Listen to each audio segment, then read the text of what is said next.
জিনে দেওয়া এসে ফতুয়া দিয়ে বিড়ি খাওয়া হারাম। না না না, আমি বিড়ি খাওয়া হারাম করবো না। কোনো মৌলানা যদি বলে বিড়ি খাওয়া হারাম, আর আমি বলবো বিড়ি খাওয়া 200 কোটি বার জায়েজ, আপনারা খাবেন 200 কোটি বার জায়েজ। বিড়ি খাওয়ার একটা লিমিটেড আছে, একটা জায়গা আছে, সেই বিড়িটা খাবেন হলো টয়লেটের ভিতরে। সি সি সি সি, মানুষ খায় বিড়ি, টয়লেটের মধ্যে মানুষ বিড়ি খায়। না না, ওইটা যদি তুমি হালাল মনে করে খাও, ওইটাকে মানুষ টয়লেটে খায় নাকি?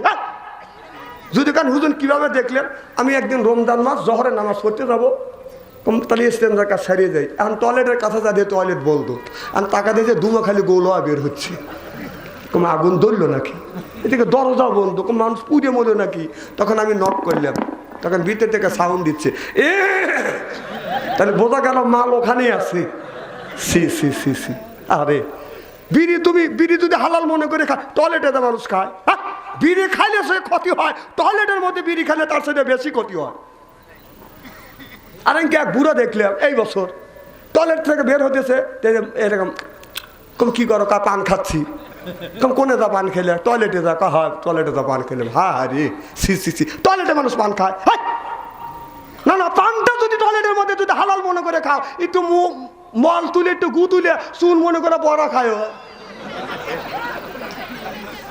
না না না না, বলতেছি না। তাহলে তোমরা যে পান যে টয়লেটের মধ্যে যা মানে পান চেক রাখতেছে আর নিজ দিয়ে ডেলিভারি যে করতেছে, এই পান খাওয়ার জিনিস, হালাল জিনিস, ওই জায়গাটা মানুষ খায়। তাহলে ওই জায়গা যদি পান যদি খাইবে পারো, তাহলে আমি বললাম একটু মল তুলে পানের ফোটায় পরে ওখানে বলা খায়, ওই হানগিন্নে করতেছে, ওখানে খাতি পাল্টাকে। সি সি সি, এবার কথা কি আমি অবাস্তব বলতেছি নাকি? আজকে এখানে ওয়াজ হচ্ছে, আগামীকাল তাফসীর হবে চাষটালে বসে, বাম হাত দিয়ে চা খাবে, ডান হাত দিয়ে সিকেট টান দিয়ে বলবে, আরে কত হুজুর দেখলাম রে।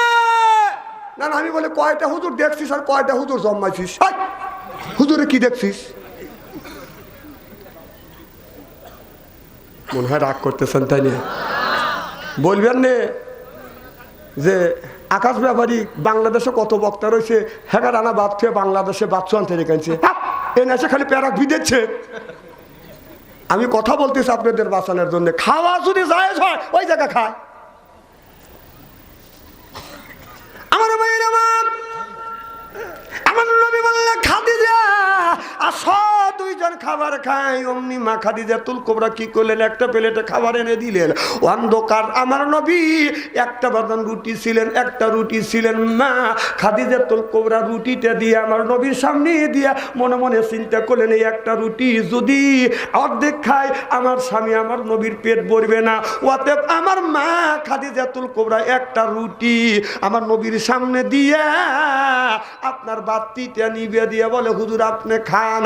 এবার নবী আপনার মা খাদিজাতুল কুবরা আমার নবীকে বুঝলেন আপনার বাতিতে তেল নাই।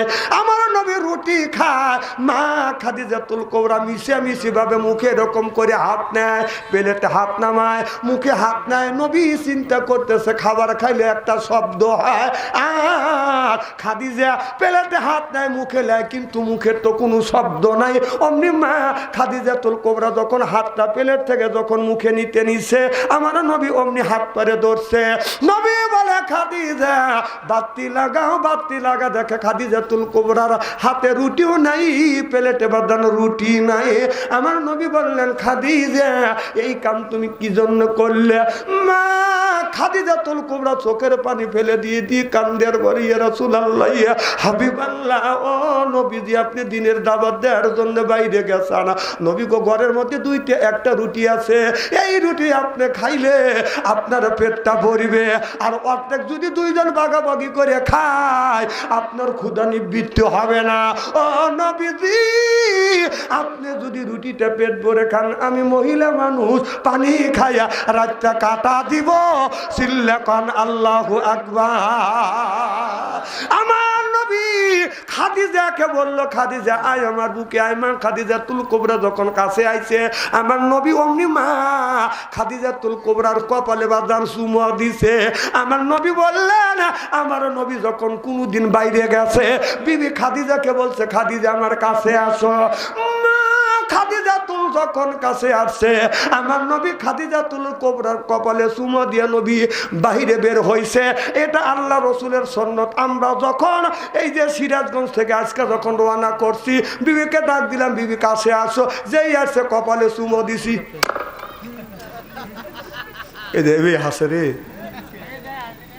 একে হাসির কথা বলতেছি নাকি? হ্যাঁ, এগুলি মোহাব্বত বাড়ে। সুবহানাল্লাহ জোরে কর। তুমি তোমার বিবির কপালে চুমো দাও না দেখে তোমার বিয়ে, তোমার বউ, তোমার বিবি তোমাকে দিয়ে অন্য জায়গায় পরকীয়া প্রেম করে। কথা কও, ভালোবাসা লাগবে বউ। হ্যাঁ ঠিক কি ঠিক আছে, বাচ্চারা কোথায় ঠিক বলছে, ওরা জানে।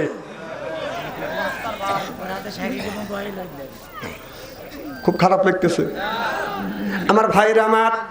এজন্য বিবির সাথে সুন্দর ব্যবহার করবেন, খবরদার খারাপ ব্যবহার করবেন না।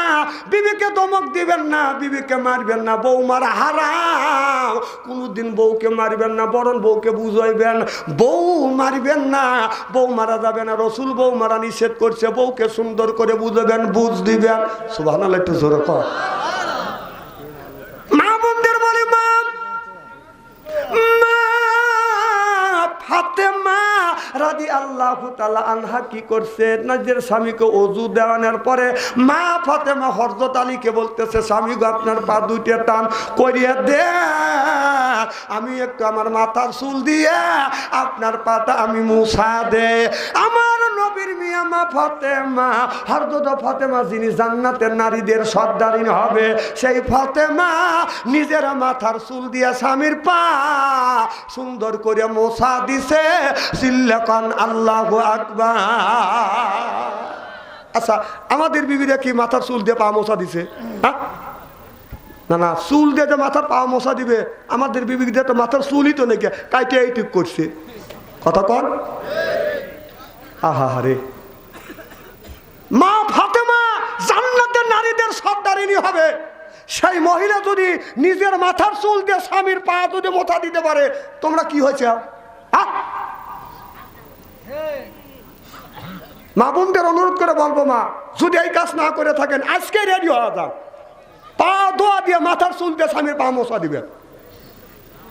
আপনারা বলেন ইনশাল্লাহ, জোর করে ইনশাল্লাহ। নিয়ত করে বাড়ির যান, দেখেন কমনে টান হওয়া তোরাকে মাথা চুল দিয়ে পা মোছাই দিয়ে দি।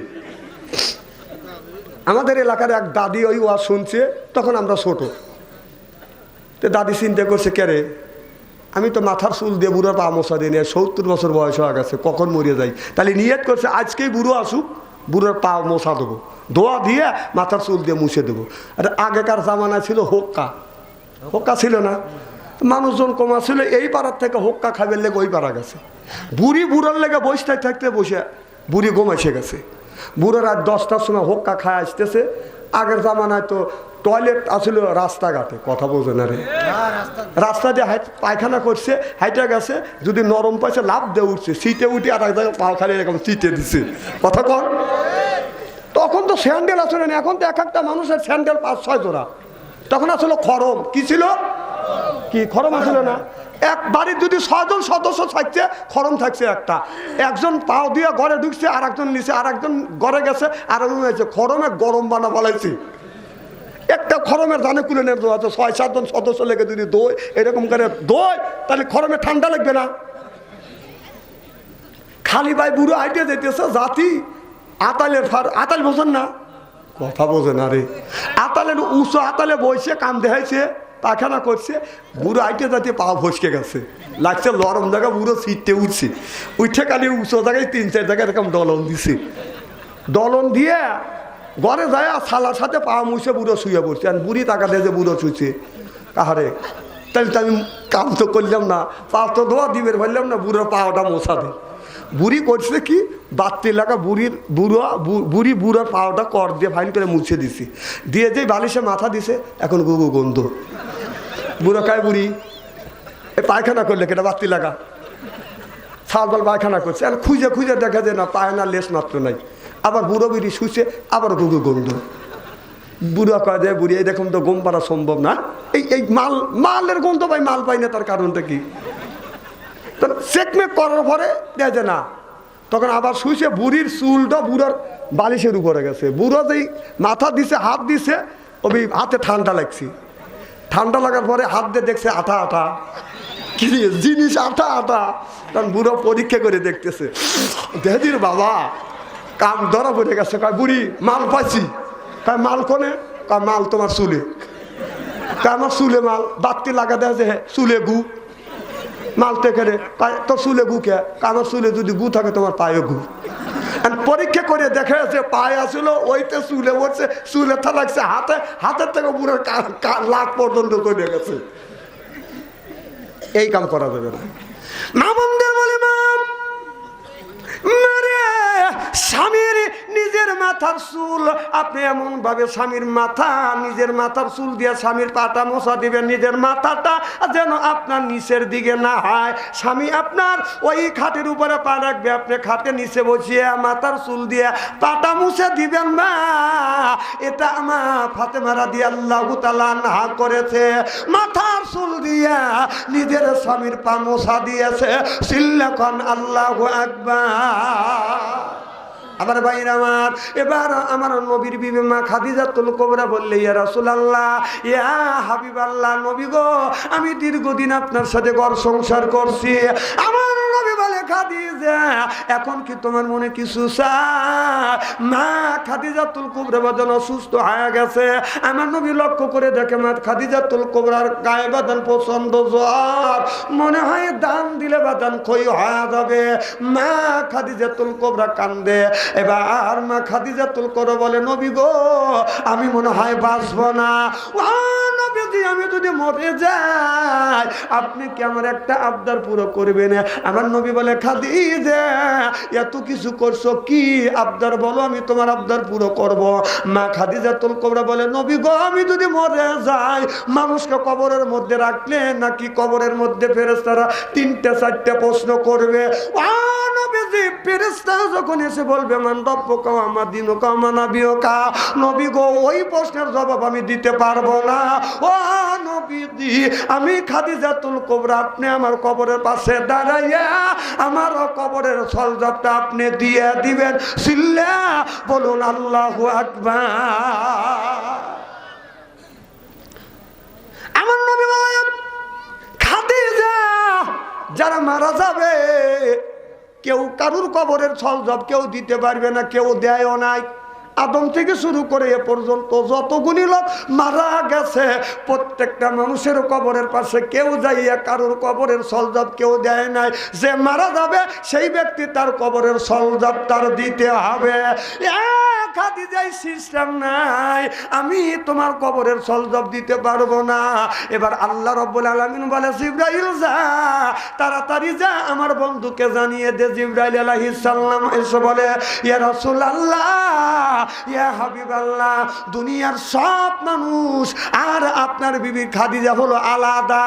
ও নবীজি, আদম থেকে শুরু করে এ পর্যন্ত যতগুলি মানুষ মারা গেছে, শুধু তাই নয়, আপনার পরেও যতগুলি মানুষ মারা যাবে প্রত্যেকটা মানুষের কবরের সলজব তারই দিতে হবে। কিন্তু আপনার বিবি খাদিজা আপনার প্রেমে পড়িয়ে আপনার জন্য অনেক কাজ করছে, অনেক কষ্ট করছে। নবীজি, আপনার খাদিজা যদি মারা যায় আপনার খাদিজার কবরের পাশে দাঁড়াইয়া আপনি কবরের সলজব দিবেন। আল্লাহ এই পারমিশন আপনাকে দিয়েছে। সিল্লাকান সুবহানাল্লাহ। দুনিয়ায় কারুর কবরের সলজব কেউ দিবে না, শুধু একমাত্র মা খাদিজাতুল কুবরার কবরের পাশে দাঁড়াইয়া আমার নবী কবরের সলজব দিবে। সুবহানাল্লাহ, একটু জোরে কর। আমার নবী বললেন, খাদিজা, আমার নবী, আমার আল্লাহ আমাকে জানা দিয়েছে তোমার কবরের সলজব আমি দেব। মা খাদিজাতুল কুবরা বলে, নবী গো, আরেকটা কাজ করবেন। নবী গো, আমি তো তেমন আমলকারী নেই। নবী গো, আমি শুনেছি কবরের মধ্যে নাকি কবরের মধ্যে গেলে কবর মানুষকে এরকম করে তাপ দিবে, সাপ দিবে, পূবের মাটি পশ্চিমে আসবে, পশ্চিমের মাটি পূবে আসবে, উত্তরের মাটি দক্ষিণে যাবে, দক্ষিণের মাটি পূবে আসবে। নবী গো, কবরের চাপ আমি সহ্য করতে পারবো না। ও নবীজি, আপনি আমার কবরটা একটু আপনি খনন করিয়ে আপনি একটু কবরের মধ্যে গড়াগড়ি দিবেন। আমার বিশ্বাস গো নবীজি, যেই কবরে আমার বিশ্ব নবী গড়াগড়ি করবে, ওই কবরের মাটি আমাকে চাপ দিতে পারবে না। আমার নবী বললেন, খাদিজা, তোমার কবরে আমি গড়াগড়ি দেওয়ার পরে কবরে তোমাকে শোয়াইব। সিল্লাকান আল্লাহু আকবার।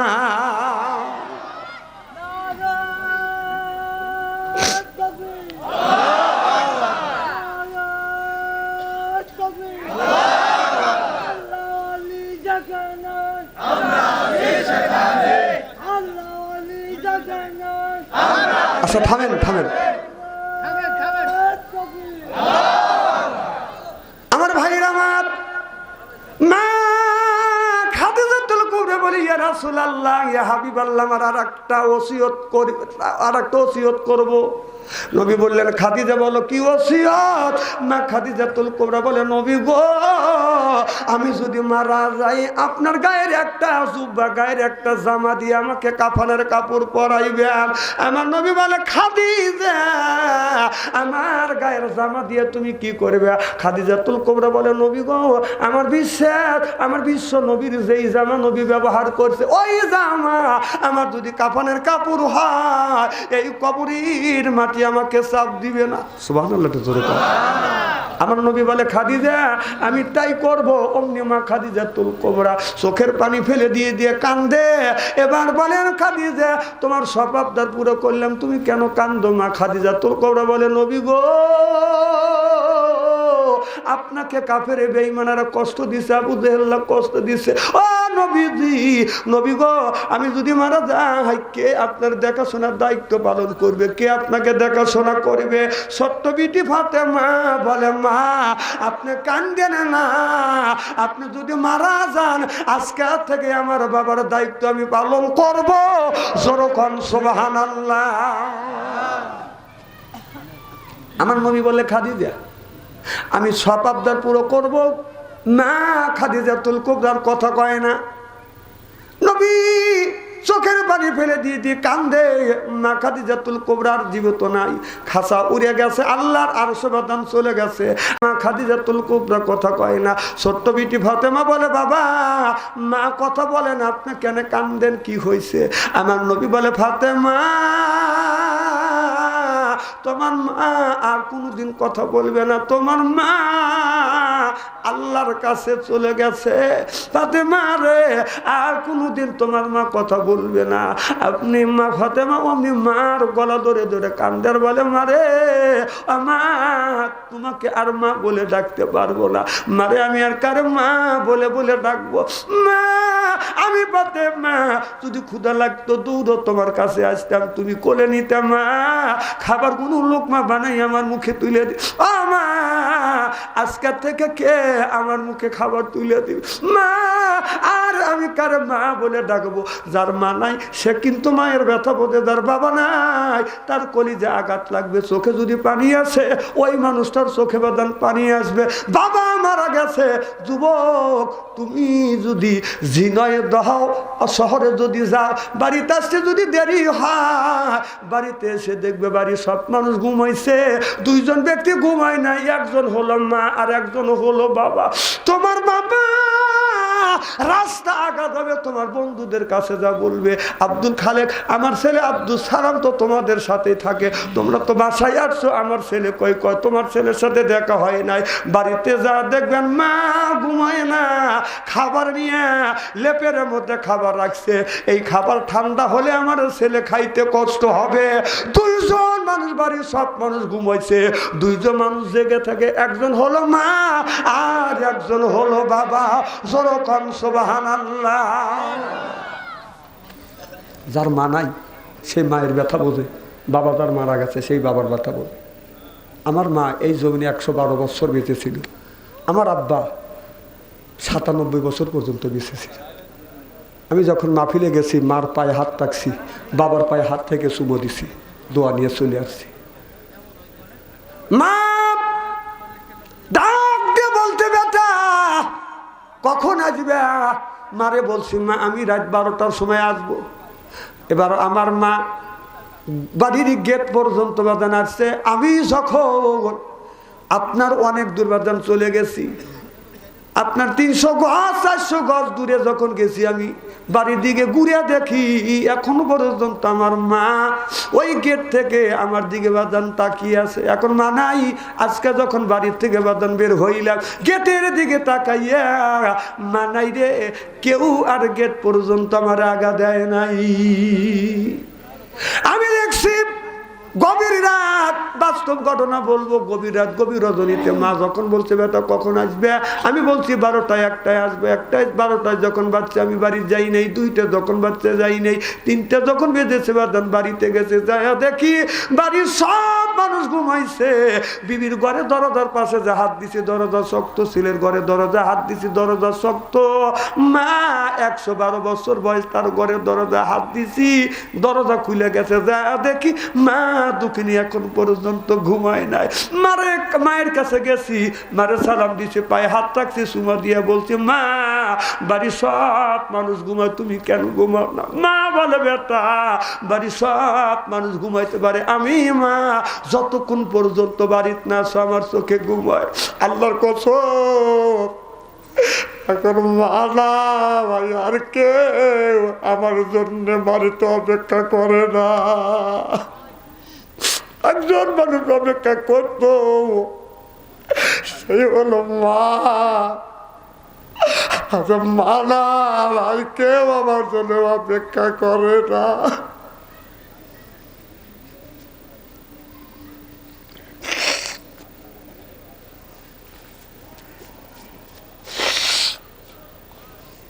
যার মা নাই, সেই মায়ের ব্যথা বোঝে। চোখে যদি পানি আছে, ওই মানুষটার চোখে পানি আছে। আমার ভাইরা এখন তো মাইকো নিয়ে যায়, তখন হেঁটে হেঁটে বাজানো ওয়াজ করছি, বাজান সাইকেল নিয়ে বাজানো ওয়াজ করছি। রাত 2টা 3টার সময় যখন আমি বাড়িতে আসছি, আমার বৃদ্ধ মা আমার জন্য বাজান বসে থাকছে। আমার মা আমার হাত ধরছে, হাত ঠান্ডা, পা ঠান্ডা, হাত বাঁকা হয়ে গেছে, পা বাঁকা হয়ে গেছে। আমার মা অমনি সরিষার তেল বাজান গরম করে আমার শরীরে বাজান মালিশ করছে।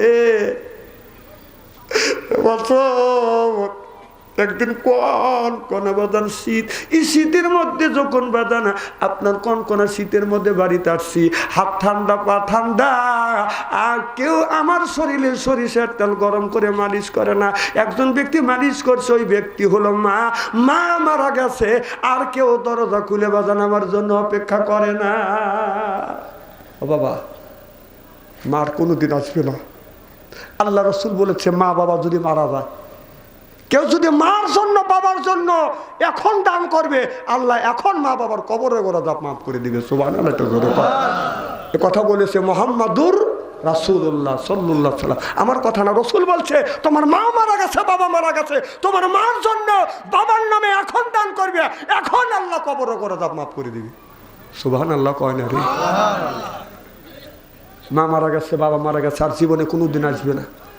আপনি মা বাবার কবরের পাশে যায় প্রত্যেক দিন যদি না পারেন, সপ্তাহে একদিন ফজরের নামাজ পড়িয়া মা বাবার কবরের পাশে দাঁড়াইয়া বলবে আল্লাহ আমার মা বাবা দুনিয়া নাই, রব্বির হামহুমা কামা রব্বাইয়ানি সগীরা। এই বলে যখন দোয়া করবেন, চোখ থেকে পানি বের হইয়া মা বাবার আপনার নাকের ডগায় আসার আগে আগে মা বাবার কবরে গোড়া যাবে, আল্লাহ মাফ করে দেয়। দাদা ওই মা যার দুনিয়ায় নাই, আর জীবনে আসবে না, ওই মার জন্য বেশি বেশি করে, বাবার জন্য বেশি বেশি করে দান করবেন, আল্লাহ মা বাবার কবরে গোড়া যাপ মাফ করবে। আর মা বাবা যদি বেঁচে থাকে, ওই মা বাবার খেদমত করবেন। বোর কারণে, বোর কথা শুনে মা বাবাকে কষ্ট দেওয়া যাবে। তো যা হোক, রাত 12টা পার হয়ে গেছে। আচ্ছা, তাবারক নিয়েছেন, তাবারক নিয়েছেন, কমিটি যারা আছেন নিয়েছেন। এই এলাকার ভাই বোনেরা কে কোথায় আছেন তাড়াতাড়ি আসেন, এখনই তাবারক দেওয়া হবে।